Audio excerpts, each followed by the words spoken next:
किशन अपनी झोपड़ी में बैठा हुआ अपनी बीमार माँ को देख रहा था। उसकी माँ रोते हुए किशन से बोली, चिंता क्यों करता है बेटा, मैं ठीक हो जाऊंगी। माँ, कभी कभी मुझे अपने ऊपर बहुत शर्म आती है कि आखिरकार मैं पैदा ही क्यों हुआ। ऐसा क्यों बोल रहा है? तू तो मेरी आंखों का तारा है।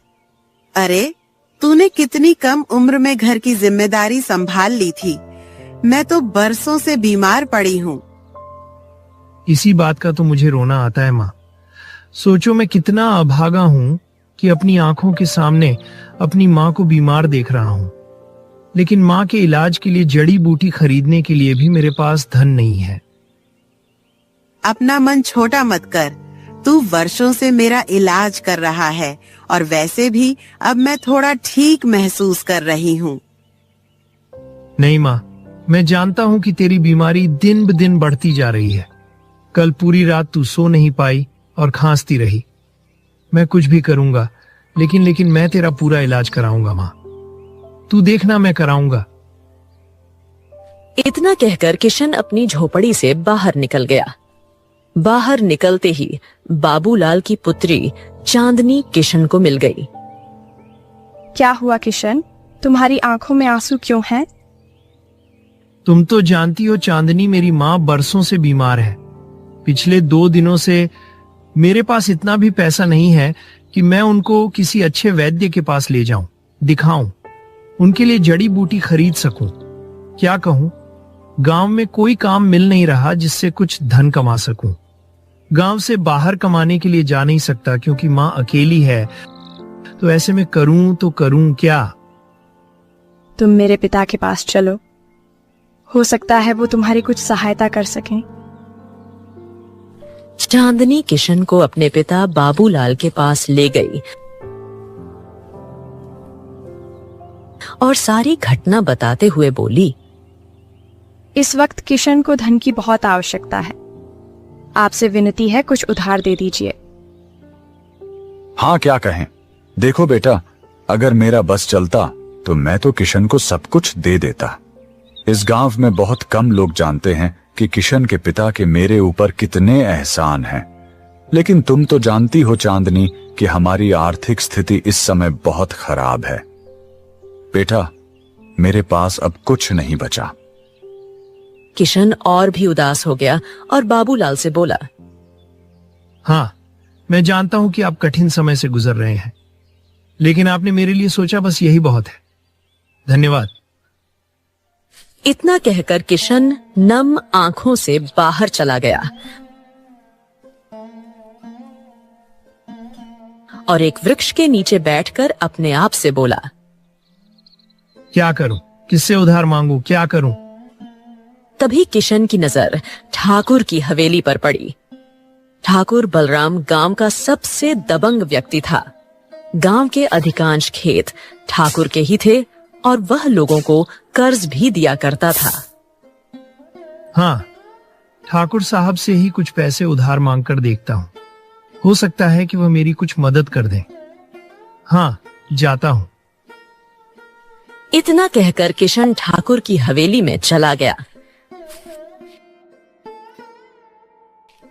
ठाकुर आराम से कुर्सी पर बैठा था। ठाकुर साहब, मेरी माँ बीमार है। मेरे पास उनके इलाज के लिए बिल्कुल भी पैसा नहीं है।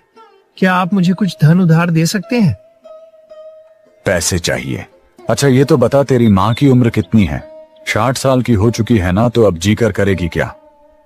अरे क्यों मुझसे उधार मांगकर कर्जदार बन रहा है? अरे जा रे जा, मर जाने दे अपनी माँ को, और तू भी चैन से रहना, हमको भी चैन से रहने दे। ठाकुर की बातों ने किशन के कलेजे को चीर दिया। वो अपने क्रोध को दबाते हुए बोला, ऐसा मत कहिए ठाकुर साहब, इस संसार में मेरी केवल एक माँ ही है और कोई नहीं है। आप ये कैसी बातें कर रहे हैं? देख, देने को तो मैं तुझे कर्ज दे सकता हूँ, लेकिन तेरे पास गिरवी रखने के लिए क्या है?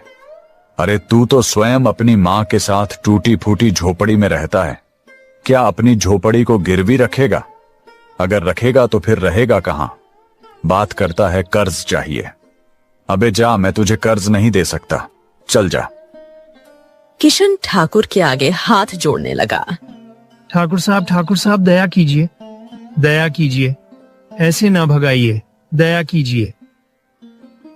एक बार जो मैंने मना कर दिया तो कर दिया। इससे पहले कि मैं तुझे धक्के मारकर बाहर निकालूं, अपनी मर्जी से चला जा, नहीं तो तुझे भी अपना इलाज कराना पड़ेगा, और तुझे तो पता है तेरे पास पैसा नहीं है। किशन की आंखों से आंसू बहने लगे। यह सब ठाकुर की हवेली में काम करने वाला धनीराम देख रहा था। किशन चुपचाप नजरें झुकाकर हवेली से बाहर निकल गया। ठाकुर की हवेली से अपमानित होकर किशन गांव की सीमा के एक पुराने कुएं के पास जाकर बैठ गया। यह वही कुआं था जिसके बारे में वर्षों से गांव में यह प्रसिद्ध था कि यहाँ से रातों में अजीबोगरीब आवाजें आती थीं। लोग कहते थे कि उस कुएं में कुछ रहस्यमय छुपा हुआ है और डर की वजह से कोई भी वहां पानी भरने नहीं जाता था। किशन कुएं के किनारे बैठकर फूट फूट कर रोने लगा। अब किसके पास जाऊं, किससे मदद मांगू? मुझसे अपनी माँ की गरीबी देखी नहीं जाती, और ना ही उनकी तड़प। तभी वहां पर ठाकुर की हवेली का नौकर धनीराम आ गया। उसने किशन को उस कुएं के पास बैठे देखा तो चौंक गया। अरे अरे किशन, तू बेटा यहाँ क्यों बैठा है? तुझे पता नहीं है क्या कि इस कुएं से अजीब अजीब आवाजें आती हैं। गांव वाले इसे अभिशप्त मानते हैं। चल चल जल्दी चल। कहाँ जाऊं? जिसकी जिंदगी में तूफान मचा हो उसे इन आवाजों से क्या फर्क पड़ेगा काका, बताओ भला। धनीराम रहस्यमय अंदाज में बोला। अरे कितनी विचित्र बातें करता है। जिसका पिता कभी इस गांव का सबसे बड़ा जमींदार था, जिसने गांव के गरीबों की मदद की, आज देखो भला उसका बेटा दूसरों के आगे हाथ फैला रहा है। ये आप क्या कह रहे हैं? ये आप कैसी बातें कर रहे हैं? अरे तुम्हें किसी ने नहीं बताया, ना ही तुम्हारी माँ ने, क्योंकि सब ठाकुर से डरते हैं। अब इसमें ठाकुर का क्या लेना देना? सब कुछ लेना देना ठाकुर से ही है बेटा। मैं वर्षों से चुप रहा ठाकुर के डर से, पर अब मुझे किसी का डर नहीं है। तुम्हारे पिता ने मेरी जिंदगी में जो किया है ना, उसके बदले मैं तुम्हें यूं भटकते तो नहीं देख सकता। इतना कहकर धनीराम ने अपनी जेब से कुछ सिक्के निकाले और किशन के हाथ में रख दिए। ये ले ले बेटा, जाकर किसी अच्छे वैद्य को दिखा अपनी माँ को। उसका ठीक होना बहुत जरूरी है ना? जा। किशन भावुक होकर झुक गया और दौड़ता हुआ अपनी माँ के पास गया। फिर वो उन्हें एक वैद्य के पास लेकर गया। वैद्य ने उसकी माँ की नब्ज देखी, आंखों में झांका और गंभीर स्वर में बोला, अब इनकी बीमारी शरीर में गहराई तक उतर चुकी है। अब देखो, बचने की अब कोई संभावना नहीं है। माफ करना। ऐसा मत कहिए वैद्य जी, मेरे पास माँ के अलावा और कोई नहीं है। ऐसा ना कहिए। यही संसार का नियम है बेटा किशन। दुनिया की कोई जड़ी बूटी तुम्हारी माँ को पूरी तरह से स्वस्थ नहीं कर सकती। मैं केवल इतनी औषधि दे सकता हूँ जिससे तकलीफ थोड़ी कम हो सके, बस। वैद्य ने जड़ी बूटियां दी और किशन अपनी माँ को वापस झोपड़ी में ले आया। माँ ने औषधि ली और गहरी नींद में सो गई। कुछ देर बाद किशन फिर धनीराम के घर आ पहुंचा।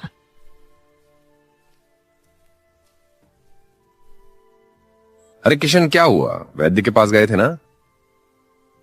वैद्य ने कह दिया है काका कि माँ की बीमारी अब लाइलाज है। वो बस दर्द कम कर सकते हैं, बीमारी ठीक नहीं कर सकते। धनीराम की आंखों में भी आंसू आ गए। हिम्मत मत हार बेटा, हिम्मत मत हार, हम सब है ना। धनीराम काका, ये बताइए, उस कुएं के पास जो कुछ आपने मुझसे कहा उससे मेरे मन में हलचल पैदा हो गई है। क्या वो सब कुछ सच है? क्या मेरे पिता बेहद अमीर थे? तुम्हारी माँ ने शायद तुम्हारी जान की सुरक्षा के खातिर तुम्हें नहीं बताया। सुनो बेटा ध्यान से, आज जो कुछ भी ठाकुर के पास जमीन जायदाद है वो कभी तुम्हारे पिता की थी। तुम्हारी माँ तब गांव में रानी की तरह मानी जाती थी, एकदम महारानी की तरह। तुम्हारे पिता के साथ ठाकुर का दोस्ताना था, पर वो दोस्त धोखेबाज निकला। फिर क्या हुआ काका?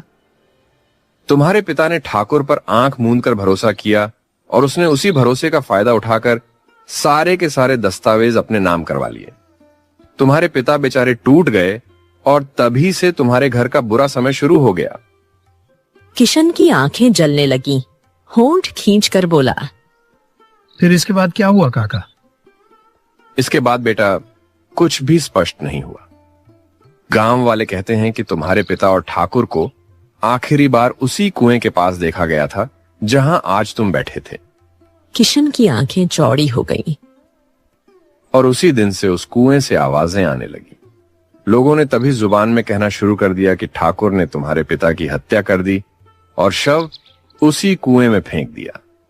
किशन का चेहरा एकदम सख्त हो गया, आंखों में आग सी चमकने लगी। आज मैं मां से सच जानकर ही रहूंगा। इतना कहकर किशन सीधे अपनी झोपड़ी की ओर दौड़ा। किशन ने उनका हाथ अपने सिर पर रखा और सारी घटना बताते हुए बोला, मां सच सच बताना, धनीराम काका ने जो कहा क्या वो सच है? क्या ठाकुर की सारी संपत्ति कभी हमारे पिता की थी? सच सच बताना मां। किशन की मां फूट फूट कर रोने लगी और कांपते स्वर में बोली,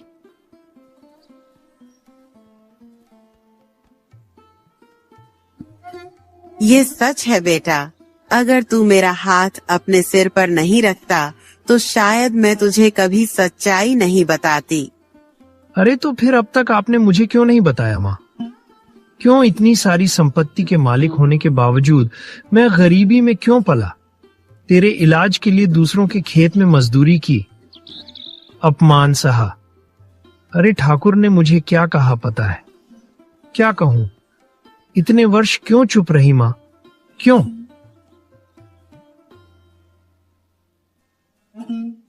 बेटा ठाकुर एक दबंग स्वभाव का व्यक्ति है।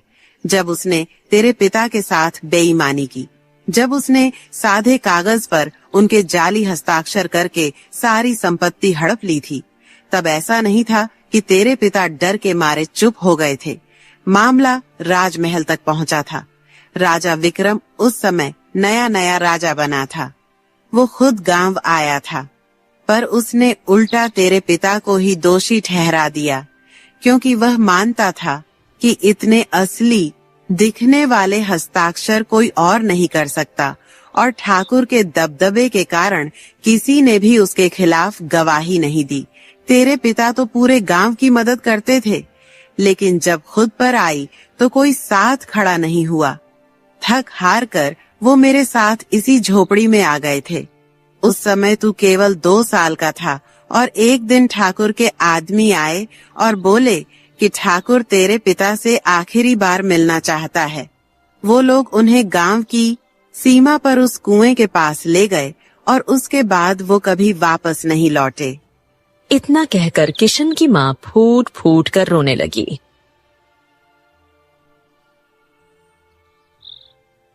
क्या उसने मेरे पिताजी के हस्ताक्षर इतने सटीक कर दिए थे कि राजा विक्रम भी धोखा खा गया? हाँ बेटा, राजा विक्रम भी धोखा खा गया और फिर तेरे पिता टूट गए थे, क्योंकि जिन गांव वालों की उन्होंने जीवन भर मदद की, उन्हीं ने मुंह मोड़ लिया। किशन की आंखें लाल हो गई, दिल में आग धकने लगी। उसी समय उसने निर्णय लिया।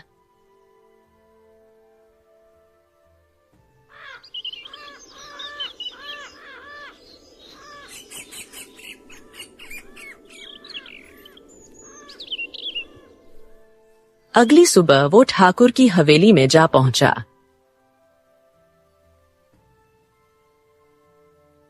अरे तू फिर आ गया मुंह उठाकर।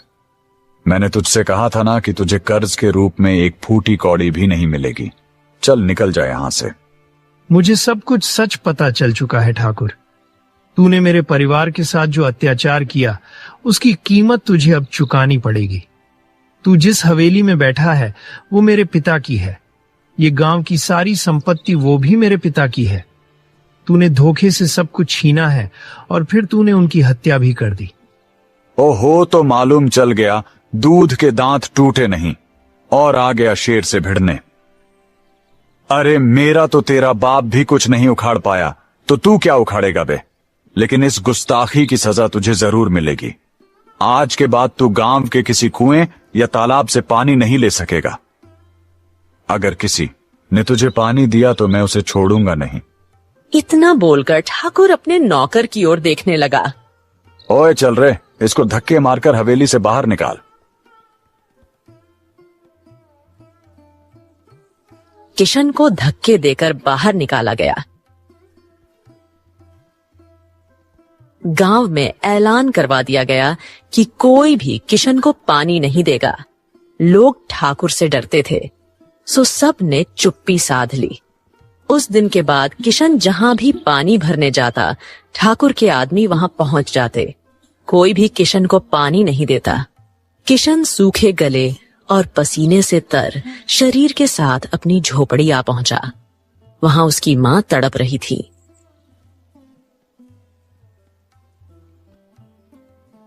बेटा, यही कारण था कि मैं तुझे कुछ नहीं बताना चाहती थी।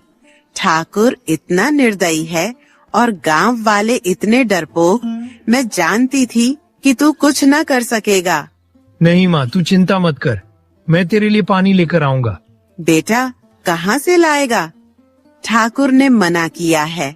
मैं उस कुएं से लाऊंगा माँ, जहाँ कोई नहीं जाता।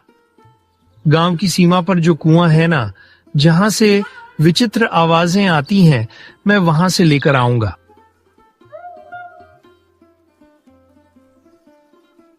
इतना कहकर किशन बाल्टी उठाकर सीधे उस अभिशप्त कुएं की ओर बढ़ गया।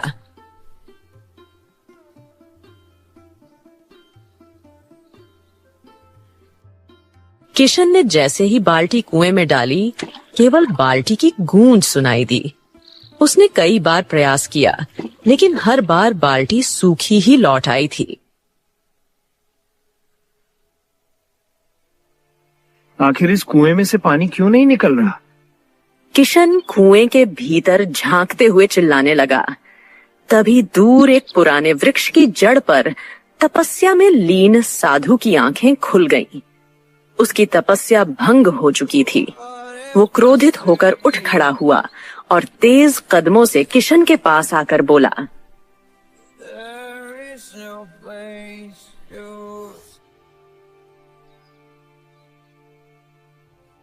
मूर्ख, तेरी वजह से मेरी वर्षों की तपस्या भंग हो गई।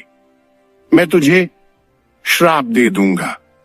हाँ तो दे दीजिए ना साधु महाराज, किस बात का इंतजार है? अरे मैं तो कहता हूँ मुझे जलाकर राख कर दीजिए। वैसे भी मेरे जीवन का कोई मूल्य नहीं बचा। मेरा होना या ना होना अब बराबर है। मार डालिए मुझे। किशन के विवशता भरे शब्द सुनकर साधु चौंक गया। उसका क्रोध धीरे धीरे शांत हो गया।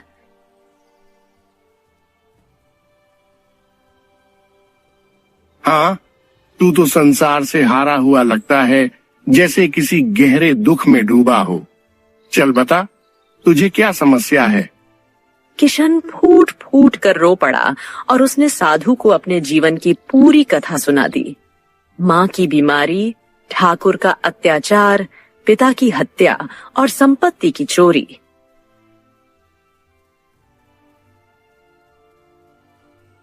सब कुछ सुनने के बाद साधु का चेहरा गंभीर हो गया। वो चुपचाप गांव के पास गया और कुएं में झांक कर कुछ रहस्यमयी मंत्र पढ़ने लगा। फिर वो किशन की ओर देखकर बोला, हाँ, तेरे पिता के साथ जो कुछ भी हुआ वो अत्यंत दुखद है, लेकिन अच्छा हुआ कि मेरी तपस्या भंग हुई। यह सब जानकर मुझे लगा कि यह तपस्या किसी काम की नहीं थी। अगर मैं अपनी शक्ति का उपयोग करके अत्याचार को रोक ना पाऊं। इतना कहकर साधु ने बाल्टी स्वयं कुएं में डाल दी और इस बार बाल्टी पानी से भर कर बाहर आ गई। जा बेटा, सबसे पहले अपनी माँ की प्यास बुझा, फिर स्वयं पानी पी और उसके बाद यहाँ लौटा। मैं तेरा इंतजार करूंगा, जा।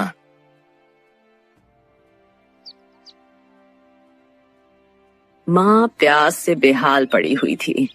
किशन ने जैसे ही उन्हें पानी पिलाया, तभी माँ की आंखें चमक उठी और उनके शरीर से दर्द जैसे गायब हो गया।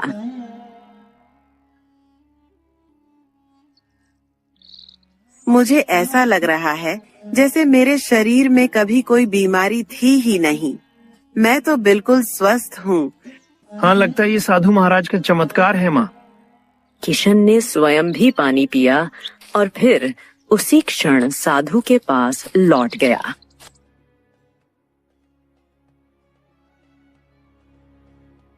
हाँ, अब जा, राजा विक्रम को बुला लाओ। उससे कहना कि एक साधु वर्षों की तपस्या के बाद न्याय के लिए उसकी प्रतीक्षा कर रहा है। वह घने वृक्ष के नीचे इस कुएं के पास बैठा है। जा बुला ले, आ। अरे परंतु महाराज, वो मेरे कहने पर क्यों आएंगे भला? वो अवश्य आएगा, क्योंकि वो साधुओं का बहुत सम्मान करता है। जा बुला ले, आ तू। किशन ने एक बार भी नहीं सोचा, वो सीधे राज्य की ओर बढ़ गया।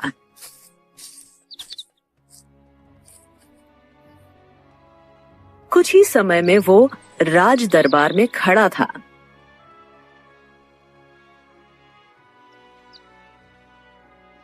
महाराज की जय हो। महाराज, न्याय करने के लिए कृपया हमारे गांव चलिए। ये क्या बात कर रहे हो? हम तुम्हारे गांव चले? क्या तुम अपने आप को राज्य से बड़ा समझते हो क्या? हैं? नहीं, क्षमा करें महाराज, परंतु एक साधु ने आपको ही याद किया है। उस साधु ने कहा है कि वर्षों की तपस्या के बाद अब वो केवल राजा विक्रम से ही न्याय मांगेंगे। राजा विक्रम ने जैसे ही साधु का नाम सुना, वह एक क्षण में उठ खड़ा हुआ।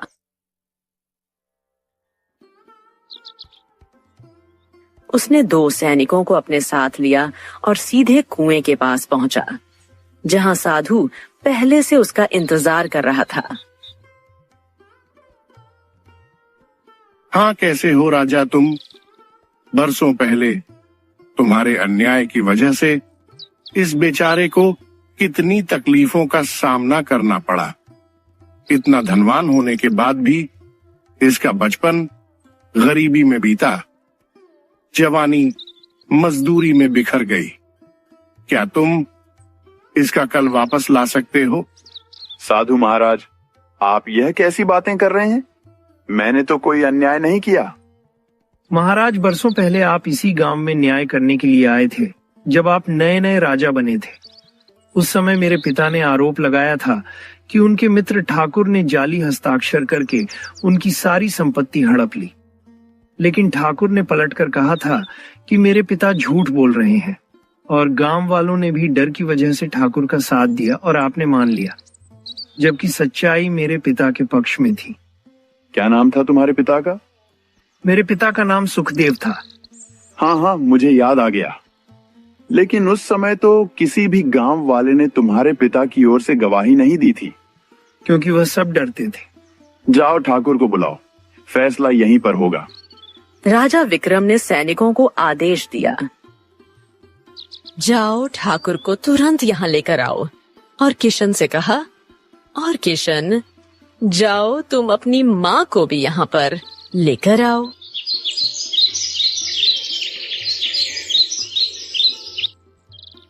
कुछ ही समय में कुएं के पास ठाकुर किशन की माँ उपस्थित थे। हाँ तो ठाकुर, वर्षों पहले क्या तुमने जाली हस्ताक्षर करके अपने मित्र सुखदेव की संपत्ति हड़प ली थी? साफ साफ बताओ। महाराज, ये सब झूठ है। उन बातों को तो कई बरस बीत चुके हैं। इनके पास भला क्या सबूत है कि वह हस्ताक्षर जाली थे?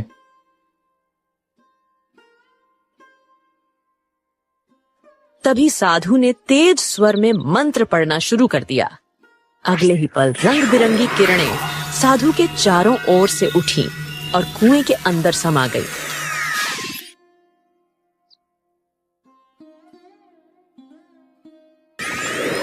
कुछ देर बाद वही किरणें कुएं से बाहर आईं और हवा में लहराते हुए एक पुरुष का आकार लेने लगी। वह कोई और नहीं, सुखदेव की आत्मा थी। वहां उपस्थित सब लोग स्तब्ध रह गए। ठाकुर का चेहरा पीला पड़ गया और वो डर के मारे कांपने लगा। हाँ, डरो मत, डरो मत। यह सुखदेव नहीं, सुखदेव की आत्मा है, जिसे तुमने मारकर इसी कुएं में फेंक दिया था। महाराज, साधु महाराज सत्य कह रहे हैं। ठाकुर ने ही मेरे जाली हस्ताक्षर करके मेरी सारी संपत्ति हड़प ली थी, और तब भी उसका दिल नहीं भरा तो उसने मुझे इस कुएं के पास बुलाया और धोखे से पीछे से वार करके मुझे इसी कुएं में फेंक दिया।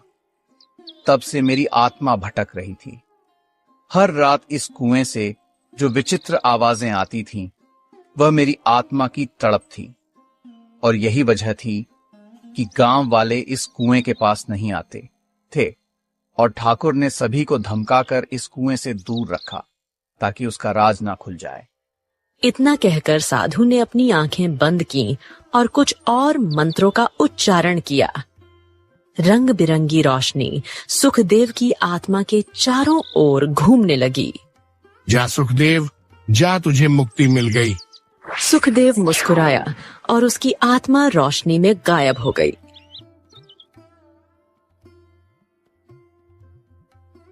सैनिकों, इस पापी ठाकुर को घसीटते हुए कारागार में डाल दो। यह जीवन भर वहीं सड़ेगा, और आज से गांव की सारी संपत्ति का असली हकदार किशन होगा। सैनिक और राजा विक्रम ठाकुर को घसीटते हुए वहां से ले गए। साधु मुस्कुराते हुए चुपचाप जंगल की ओर चला गया। किशन ने अपनी मां का हाथ थाम लिया और वह दोनों सीधे उस हवेली की ओर चल पड़े जो कभी सुखदेव की थी और अब उसका असली वारिस लौट चुका था।